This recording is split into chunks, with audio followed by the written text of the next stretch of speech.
KHOU 11 News This Morning starts now. Good morning, everybody. I'm Lisa Hernandez. And I'm Russ Lewis. Welcome to a Monday. It is April 9th, 6:30 is our time. And you're going to notice it does not really feel like spring in Houston this morning. It's a bit cold out there and foggy and all kinds of stuff. Cheetah, what's the rest of the day look like? Yeah, you know, the clouds are going to stay in place, so we have a dreary, overcast, gray Monday ahead. And here is some of that fog that I'm tracking. So visibility is still over, majority places over 2 miles, but it's low cloud cover. So again, it's just kind of a gloomy day. We're also starting off really saturated, where I have a 20% chance for a shower early into your midday. This afternoon, temperatures will be pushing 70, but most of the day-to-day is going to be cold and dreary. Or cool, I should say, more 60s. So foggy, misty, cool start. Warming trend really begins tomorrow. Temperatures will return to the mid-upper 70s, and then a mostly dry work week. Just got to get through today. But Darby, Monday, foggy and wet on the roadways. Not a good combination. Yeah, no, it's Les Miserables, I'll tell you that for sure. All right, let's get you out the door. We've got the ongoing construction. You need to know about this. 610, the West Loop southbound exit ramp to Post Oak. The one that goes into Uptown, it's blocked till further notice. You're doing bus lane. They're putting in bus lanes down there on the frontage road. So until then, you got to go down to San Felipe, and traffic's already backing up to the I-10 interchange, backing up onto I-10. Cleared up an accident, 610, the South Loop westbound at Broad. So traffic's going to try and recover, but we're looking here on the South Loop, looking from 45 towards 225. I see a lot of slow traffic, but I'm not seeing a problem. But you can see the traffic on this side. That's from that accident at Broad, still backing up to before 45. So 610, the 45 interchange, a mess. It's affecting the Gulf Freeway, now running 37 minutes from League City Parkway to downtown. Okay, Darby, thanks. It is 6:32. A lot of finger pointing going on this morning after a missile attack at a Syrian air base. Syria is accusing Israel now, although earlier Syria rather blamed the U.S. The U.S. is denying any involvement, and Israel has not said anything. All of this comes after reports of a deadly chemical attack near Damascus over the weekend. Reporter Wendy Gillette has more. The UN Security Council will convene today for an emergency session to discuss the suspected chemical attack in Syria. Images from first responders show what they say is the result of a poison gas attack Saturday. Opposition activists and local rescuers insist at least 40 people were killed in a rebel-held town. CBS News cannot independently verify these videos or confirm whether a chemical attack took place. Syria and its allies have all denied responsibility. President Trump condemned the strike on Twitter and warned of serious consequences, writing in part, "President Putin, Russia, and Iran are responsible for backing animal Assad.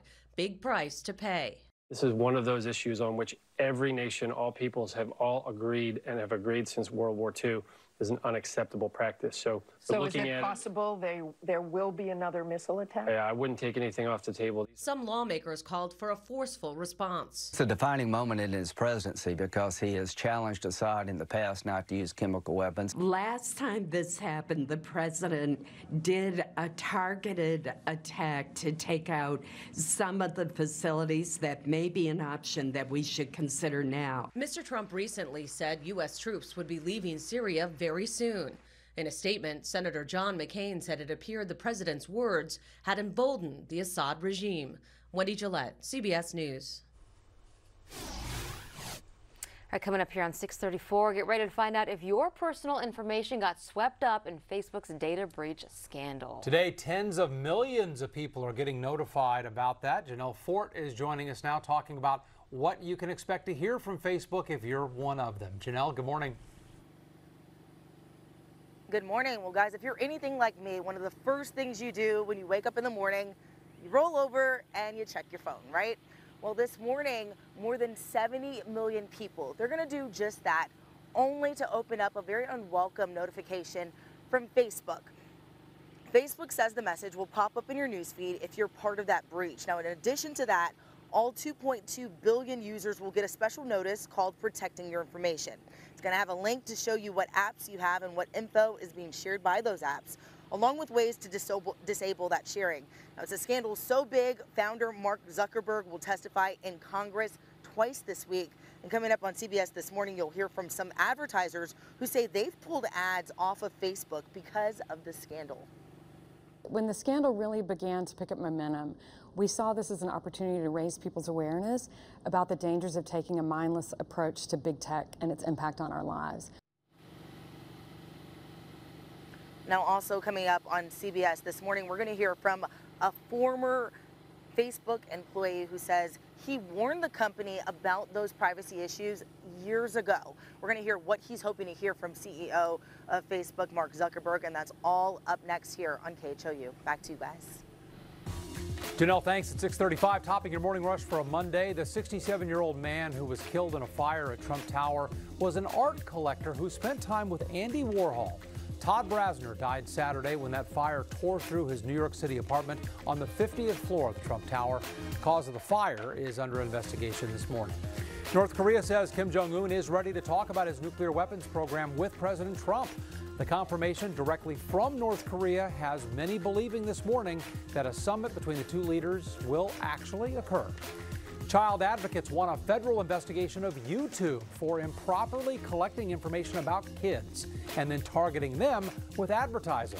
A formal complaint filed to the Federal Trade Commission today says YouTube's owner Google is breaking a federal law that protects children's privacy.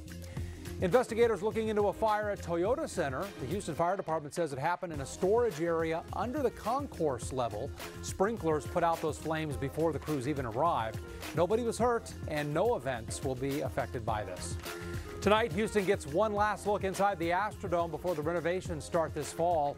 25,000 free dome-coming tickets up for grabs. They were gone in just 2 hours. If you're going tonight, you're encouraged to wear your vintage gear. And that's your morning rush. Will it be his life-changing moment?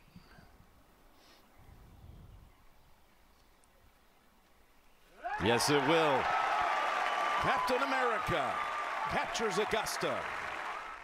The voice of Jim Mintz. Oh, hello, friends. Hello, friends. The Woodlands' own Patrick Reed winning the Masters. It was a one-shot victory, thrilling up to the very end.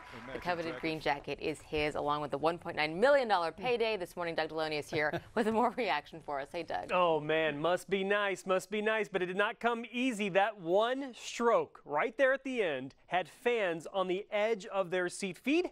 Reed had to fight off a furious rally by Ricky Fowler and 2015 Masters champ and fellow Texan, by the way, Jordan Spieth. Reed was surrounded by his family, though, during this win. His brother-in-law, Kessler, served as the caddy, and his wife, Justine, was in the gallery, of course. Reed finished at 15 under par, and just like y'all said, he finished just one shot better than the runner-up, Ricky Fowler. But then when Rory walked up to the tee, you know, his cheer was a little louder. But, you know, that's another thing. It just kind of played into my hand. You know, not only did it fuel my fire a little bit, but also it, you know, it just takes the pressure off of me and adds it back to him. So this has gotten a lot of reaction online, even the president congratulating Reed on his win, tweeting, "People saw his great talent 5 years ago and bright future ahead, and now he is the Masters champion." Taking a look on our Facebook page, Terry Langham saying, "Congratulations, Springtown young man." So even people from Houston reaching out saying that they're proud of their local hometown hero. Now Jody saying congratulations, Patrick Reed. And we also have some local sports celebrities also tweeting. JJ Watt saying holding it down for H-Town. Go Reed Golf, congrats champ. And Chris Paul from the Rockets saying the Masters champ, congrats Reed Golf. And people tagging him there on those tweets. So that's pretty cool. I got to say, I wonder if JJ Watt and Chris Paul and everybody, they're just wondering, like, okay, the Astros did their thing. We got a Houstonian who won the Masters. I wonder if the Rockets and the Texans, I'm not going to say any more because I don't want to curse anything. Let's not jinx anything. Yeah, let's just stop there. But we are kind of on a streak. You're right. Yes. Thank you, Doug. All right, let's get over to Cheetah right now for one thing we need to know in weather. Hey, Cheetah. Oh, well, it's overcast and kind of a gray Monday. And if anything, you want to grab that umbrella. Notice a few drops on the lens. This is a live look over the Keenum Boardwalk.